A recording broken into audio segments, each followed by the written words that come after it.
April 11, 1952. Paris, France.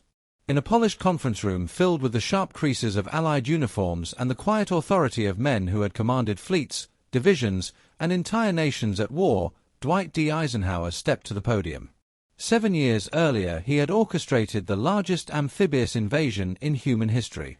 He could have spoken about nuclear strategy, about jet aircraft screaming into a new age, about aircraft carriers projecting power across oceans. Instead, he spoke about a steel tube. The bazooka, he said, was one of the 4 tools of victory that won the Second World War, and he placed it alongside the Jeep, the C-47 transport plane, and the atomic bomb. In Eisenhower's mind, a $25 launcher belonged in the same sentence as the weapon that ended the war in the Pacific in 2 blinding flashes. That comparison was not poetic exaggeration. It was hard-earned recognition that somewhere between the beaches of North Africa and the frozen forests of the Ardennes, a simple tube had rewritten the rules of modern warfare. By 1944, the German High Command faced a problem it had never anticipated. Every hedgerow in Normandy, every shattered farmhouse in Italy, every snow-covered ridge in Belgium might conceal 2 infantrymen with a launcher resting on one shoulder. Inside a Tiger tank, 57 tons of steel, an 88mm gun capable of annihilating anything it could see, a German crew could still feel afraid. Not of enemy tanks. Not of artillery. But of a teenager crouched behind rubble with a 5-foot pipe weighing less than his rifle. If that soldier closed within 100 yards and aimed for the flank or rear, the tank could become a coffin in seconds.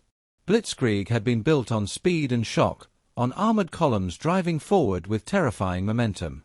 Now every doorway, every patch of brush, every darkened window became a potential ambush. To understand how that transformation occurred, you have to return to early 1942, when the United States Army carried a secret it did not want to admit. It had no reliable way for a single infantryman to stop a tank. When America entered the war after Pearl Harbor, German armored divisions had already torn through Poland, France, and deep into the Soviet Union. Tanks were the decisive force on the battlefield, and American foot soldiers possessed little more than rifles, grenades, and hope. Anti-tank guns existed, but they were heavy, crew-served weapons that could not follow infantry into forests, up mountains, or through city streets. If tanks appeared and no friendly armor was nearby, doctrine effectively boiled down to retreat or pray. In a modest workshop in Maryland, 2 ordnance officers set out to solve that problem. Colonel Leslie Skinner believed rockets might provide the answer. His young assistant, Lieutenant Edward Ewell, only 24 years old, was tasked with turning theory into hardware. The shaped charge warhead already existed. The challenge was delivering it from the shoulder of a single soldier without crushing him with recoil. One day, passing a scrap pile, Ewell noticed a discarded steel tube roughly the same diameter as the grenade they were experimenting with. The idea crystallized instantly. Place the rocket inside the tube. Let the exhaust escape backward. Eliminate recoil. The launcher could rest on a soldier's shoulder like a rifle. Their first prototype was assembled with startling simplicity: a seamless steel tube, a wooden stock, basic wiring, and improvised grips.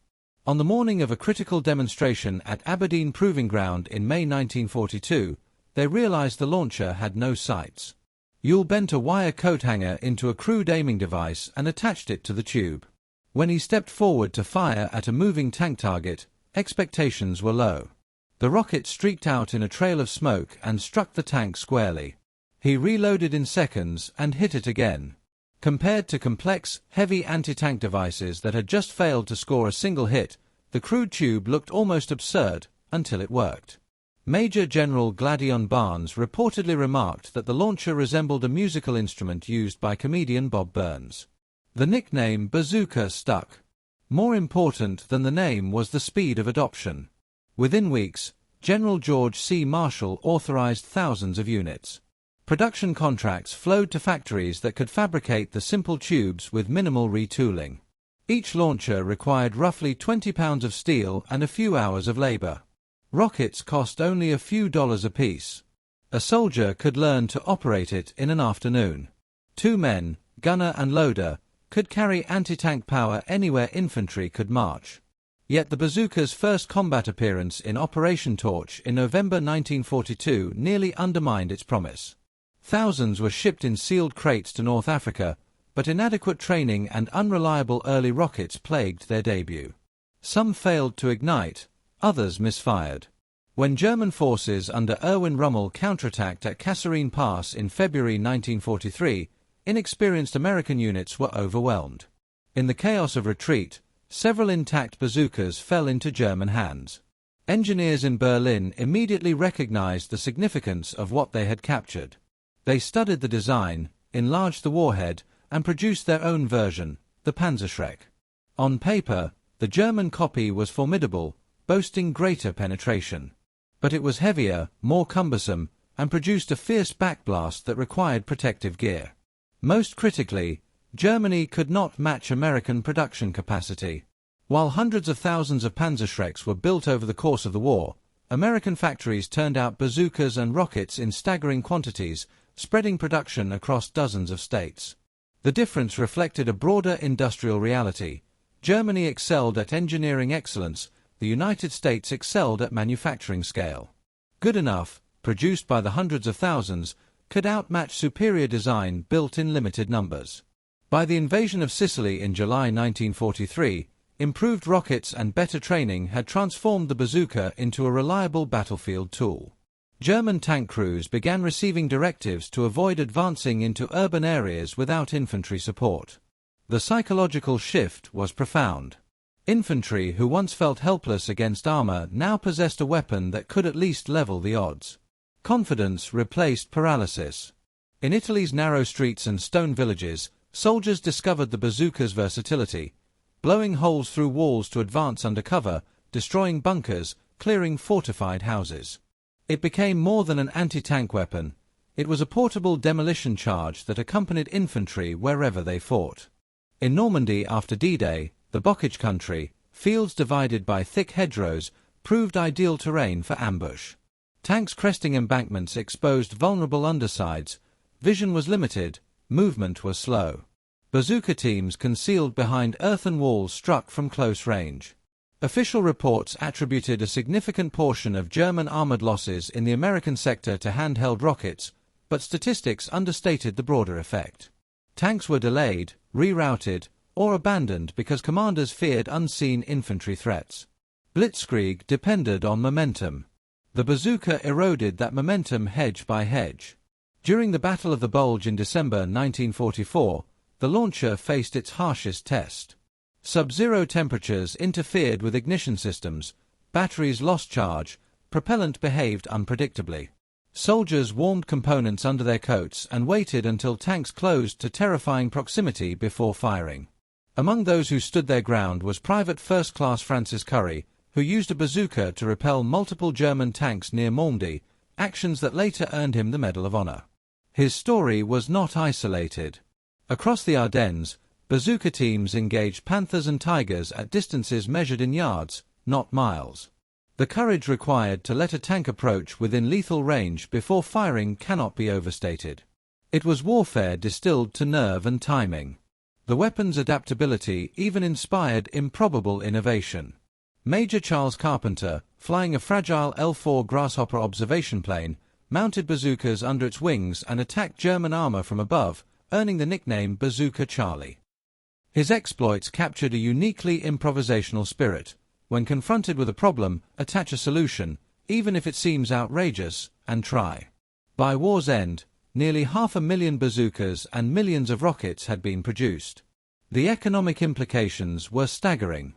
Destroying a tank with another tank required enormous expenditure in machinery, training, and fuel. A bazooka team might accomplish the same result with equipment costing a fraction of that sum. The asymmetry mattered. Industrial warfare is governed not only by tactics but by arithmetic. Every time a $25 launcher neutralized a machine costing tens of thousands, the ledger tilted further. German post-war analysis acknowledged that the widespread presence of infantry anti-tank weapons invalidated the independent armored thrusts that had characterized early German victories. Armor now required close infantry screening. Speed gave way to caution. The battlefield democratized.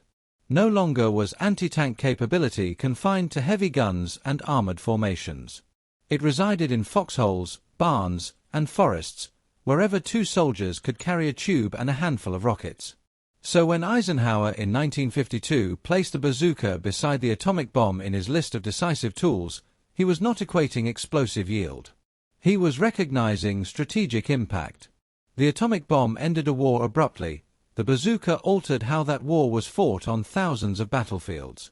It restored agency to the individual infantryman. It undermined the aura of invincibility surrounding armored forces.